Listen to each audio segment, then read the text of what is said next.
Canada. America's hat.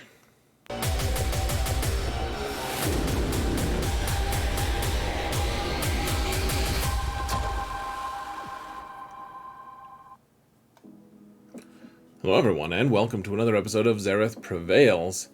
Folks, we're getting Raddus, Admiral Raddus, not the ship Raddus, not to be confused with horse radish either.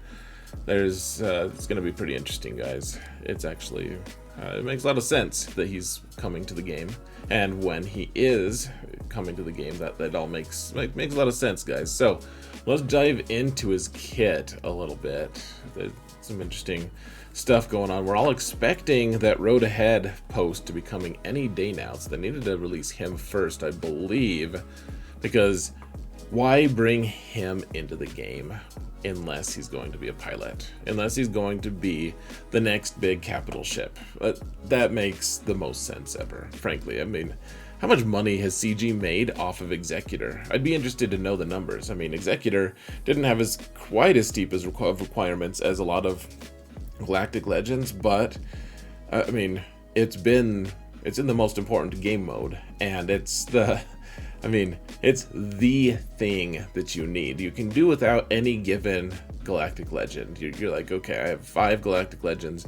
I'm good without the 6th one. And like, there's a lot of people who win with way fewer, but everyone, the common denominator, if you want to play competitively on any game mode that has ships in it, you have to have Executor. You have to have Executor, and they're going to do the same for this ship. But that's not about the ship. We're talking about Raddus right now.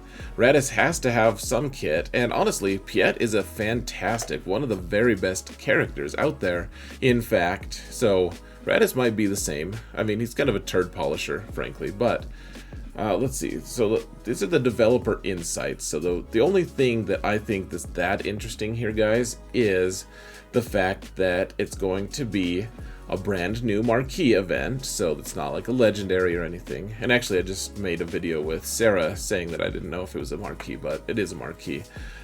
It's called Spark of Rebellion. Imagine that. And it's coming this week, so, I mean, probably we get a small update tomorrow, or today, the day that this is released.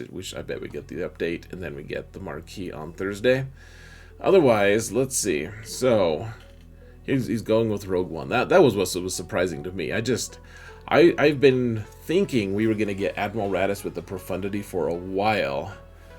I just, for some reason, didn't wrap my mind around the fact that he could be Rogue One, and it's exciting because Rogue One right now isn't that useful. There's fringe uses in 3v3 is basically what you can do. It's like Baze is a good pre-taunt in some circumstances, but he's very niche. All of it's very niche. So otherwise, they're focusing on Jin and everything. Jin has great synergy with him. Great Jinergy with him. That didn't quite work the way I had planned, guys. So let's look at the kit. Alright, so it's basic. It's a protective shot. I don't know what that even means. Like, you shoot protectively. Like, you're protecting someone. You're like furtively shooting from behind a crate, like you're trying to protect yourself. I don't know what that means. Special damage to an enemy and grant the weakest ally protection up. I mean, cool. Protective shot. It means you gain protection up. Like in real life, if I were to take a protective shot, what would that mean? Like I protected my mind from stress by taking a shot. Like maybe it's just like a literal like alcoholic thing. I don't know. Please don't demonetize me for saying alcohol. Anyways, inspiring maneuver. Cooldown 6. It requires a Zeta. It's very inspiring. What's he doing? He's waving his hand. Go forth. And okay, so everyone gains protection up. That's great. That's the new cool thing. So you're probably gonna want health on this team, I guess, just like every other team these days, for 2 turns. And they recover 35% max protection, which is nice. This is a good move to save toward the end if you can, because at least in GAC it's nice. 35% max protection is non-negligible, guys. And then check this out. So Alright, all rebel allies gain the protection up, and they recover the max protection. So I'm guessing, you know, that's just rebels. But if for some reason you wanted to take him for some other thing, like what speed is he going to be? He's kind of fat. He can't be that fast. I mean, he's a freaking fish admiral. Who cares? Who cares how fast he is? He shouldn't be that fast. But if he was really fast, you could make him like into a pseudo pre-taunt. And so this will probably make it look, the way this reads at least, it's like, okay, you take Stormtrooper with him, even though he hates Imperials. You take Stormtrooper with him. It looks like Stormtrooper would taunt for 2 turns here. So that's interesting. But I mean, there are great reasons to not take Stormtrooper. But on the other hand, if you don't want to take him as a lead for some reason, you have enough leads, whatever. Like, it seems like he has some synergy you can find. It's like, okay, I mean, so we have a Darth Revan team, but we don't have Sith Empire Trooper for some reason. We do have Malak. We want Malak to taunt. Let's bring Raddus for some reason and have Malak taunt before anyone else. It just gets absurd, but I think you guys understand what I'm talking about. Like, there's utility to be found there, and I'm not finding the right utility, kind of. Like, we need to search longer and harder, but I mean, at the end of the day, it's nice to see that he has some use potentially outside, like some flexibility, I guess. Anyways, all Rogue One allies gain Spark of Rebellion for 3 turns, which can't be copied. So I don't know if that's a buff or if it's dispelled. It talks about being dispelled, so it's a buff and it's dispellable. But when that happens, then they gain like a worse version of Iden Versio. Stuff like when her buff is dispelled, then they gain what, like 100% turn meter, 80%, something like that. But yeah, they get upload progress, they get protection up for 2 turns. So a lot of this stuff, it's like, okay, Scarab Rebel Pathfinder, when he dies, he comes back again once he has buffs, and in this case, it's like, all right, a lot of these things, it's the Empire enemies can't be defeated by this character while the buff is active, which is interesting because none of the Rogue One characters can actually hit worth a damn at all. So it's like, and it's just Empire enemies. They're enemy enemies, guys. So Empire enemies defeated while this buff can't be revived. So I mean, that's just a middle finger to Iden, is what that is, guys. I mean, this kid is pretty anti-Iden. I guess the thing that I was trying to say earlier, though, guys, is like Rogue One doesn't hit worth a damn. Like they plus 40% offense. Okay, I mean, plus 40% of to use the people who whine about double drops that use their logic. 40% bonus of 0 damage is still 0. But okay, so they're all gaining 30 speed. That's great, I guess. And they recover health and protection. That's also nice. So everyone gains the protection up and recover max protection, but then they gain Spark of Rebellion, and when this character attacks, they recover. All right, that seems good. And then yeah, it seems fine. Like, pretty niche to kill just Empire, but that's just the middle finger to Iden, is what this is. So, alright, Blue Squadron air support. We can't see them, we just see them hitting people. Alright, so dispels all debuffs on light side allies. Then does an AoE damage. If he's in leader slot, then he gains upload, and if it kills someone, it gains another 8% upload. So upload's going to be interesting, I guess. It's like a charging ultimate, basically. Leadership, Omicron, Rebel Assault here. For each Rogue One ally at the start of the battle, Rogue One allies gain all these cool stats. So they'll all be plus 40 speed, plus 60% tenacity, 60% potency, 50% health. That seems okay, especially with Turret and Base, and everyone wants a lot of health anyways because they want all that protection up when an enemy. So look at this, guys. This is the most FU to Iden you can get. This is a direct kid. They're like, oh shoot, we did not realize how crazy overpowered she is. When an Empire enemy gains bonus turn meter, which for Iden that's like always, they are inflicted with daze for 2 turns which can't be resisted. So it's like, Okay, cool. Well, we'll give Iden some turn meter, and if he's the leader, they won't gain turn meter anymore. And then when we kill them, they won't get the revive despite their buffs. If a Rogue One ally is critically hit by an enemy, that enemy gains exposed for 2 turns, which can't be resisted. So this is actually interesting too. If they're critically hit by an enemy, so what if they're critically hit twice by? I don't even know if there are characters with the Rogue One tag that hit multiple times in one shot, but one way or another, I mean, this actually directly replaces Jin's thing, where it's like if you debuff someone, then you expose them. This time it's just if you crit them, you expose them, and that's the only way you can actually do enough damage to kill anyone, guys, because they'll hit like Barris. They may as well be Barris. While in Grand Arena, so this is his Omicron. It's a Grand Arena one, so they all get extra max protection.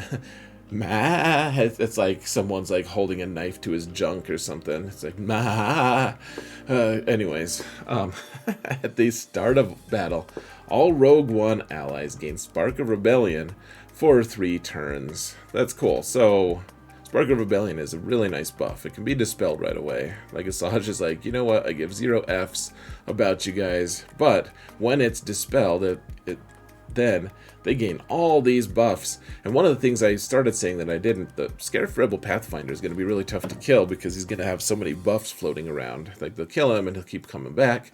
Alright, so his unique, he gains, just personally, gains more defense and tenacity. It's like, why couldn't they just build it into the kit? Okay, if Jyn Erso is an ally, which she basically always needs to be, then at the start of the encounter, when Jyn Erso loses this, she gains... So, when she loses Spark of Rebellion, she gains Spark of Rebellion. So she's just going to be feeding this, whenever that's dispelled, then you gain upload progress or something. Wait. It doesn't really matter, guys. It probably does, though. I don't know. The upload thing is going to take some getting used to, but... one way or another, she gains Spark of Rebellion. When it goes away, she gets it again, but then she'll have all those buffs on top of it. Like, you kind of hope that they dispel her right away, because when she loses it, then she regains Spark of Rebellion for 3 turns. And when that happens, she gains all of these buffs in Grand Arena if you have the Omicron. I actually gave a lot of thought to making the thumbnail for this. Admiral Raddus will get you up, which is pretty crude, but I was gonna do something like that. Make a fun allusion to that. Anyways, so if he's in the leader slot and not the ally slot, he gains the granted ability Hope, but that's his unique, so I don't know. So he gains upload progress. Whenever you resist things, you probably want some tenacity on the team. Whenever they deal damage to an enemy with expose, he gains upload progress. Whenever Rogue One ally uses a special ability, he gains upload. Jyn Erso uses a basic, she gives him upload. Once you get 100% upload, you get upload all over your face. Let's see. Limit 1 use per battle, requires 100% upload, blah blah blah. It revives all allies. All allies recover 100% health and protection. Then deal true damage to all enemies and inflict protection disruption and healing immunity for 4 turns, which can't be dispelled, evaded, or resisted. Gosh. And it's like you need it to be for 4 turns because they don't do damage. They do nothing. No damage. And then they tell us what Hope is again. So, alright, his kit looks pretty interesting. It's a turd polisher. It's nice. Scarif Rebel Pathfinder has a pre-taunt in a way.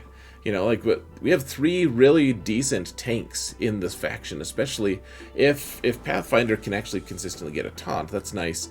And, I mean, everyone's a pilot. I don't see any good synergy with Bodhi, though, which is sad. Maybe Bodhi will get a ship. Or maybe they'll... I hope that they make Chirrut and Baze pilots, guys. And just, like, keep Bodhi from getting to be the pilot even more. Like, the pilot of Rogue One doesn't have a ship right now, and he never will. I don't know. His Omicron looks pretty decent, actually, especially for Jin. So we're going to want to boost Jin. Now, a couple quick hitters, though. First off, the big thing about him is probably not going to be his ground squad. It's a cool thing. I'm glad that I love it when they open up the doors to new characters being able to actually be, or old characters being usable. That's nice. It looks like it'll have some decent function. I think the big thing is going to be his capital ship, though, and it makes a lot of sense. So we've got the base login for this month. So that makes sense. We had Outrider come out a while ago. That's also an upload thing, you know. So I guess that's fun.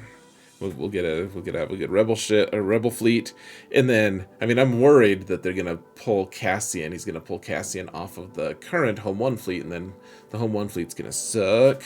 But one way or another, guys, the other thing that I'll point out is we got the Jin buff, the Jin Zeta upgrade. And, I mean, we could look at her kit and everything. We're not going to. I actually did that already today. So, anyways, the Zeta that on her, this is on her unique, so they already knew that she wasn't going to be the leader. Rogue One allies are immune to buff immunity, which is funny. You could be immune to an immunity, but it's nice. Because that Zeta is really nice, actually, because that means that the tanks can all taunt. They can't, well, I mean, kind of. It's buff immunity. It's not immune to shock. Like, shock will still keep them from being buffed and everything. And there's probably a couple other things. But one way or another, I mean, it's a nice little Zeta.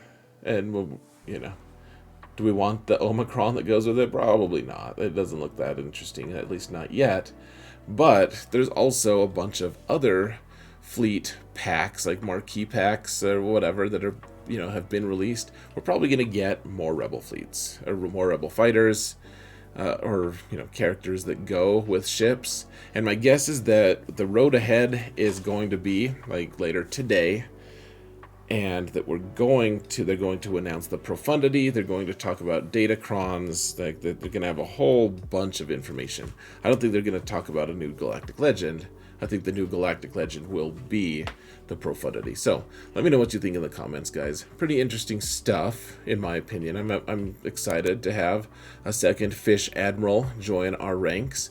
You'll note at the top here too, this is the first thing I looked for. It doesn't say anything about being a crew member or a pilot here, but that'll be tacked on eventually. Here's Synergy. I love that Bodhi is just left out. It's like, we acknowledge that character sucks. Like, he was such a bad character, guys, that when they released him, they just released him straight to the Galactic War store. Like, they didn't even wait for people to buy shards of his. Like, they made him immediately farmable at the easiest place possible. Because Bodhi Rook, like, they knew he sucked. And they still perpetuate that. I guess it's too much to hope that Bodhi Rook is going to get some kind of an amazing rework with, like Pow did with Mon Mothma. So, alright guys, we're done. Thank you all so much for watching. And remember that in all things, Xerath prevails. Let me know what your thoughts are. Please, help me balance the algorithm. We got to do it, guys. Help me. Goodbye.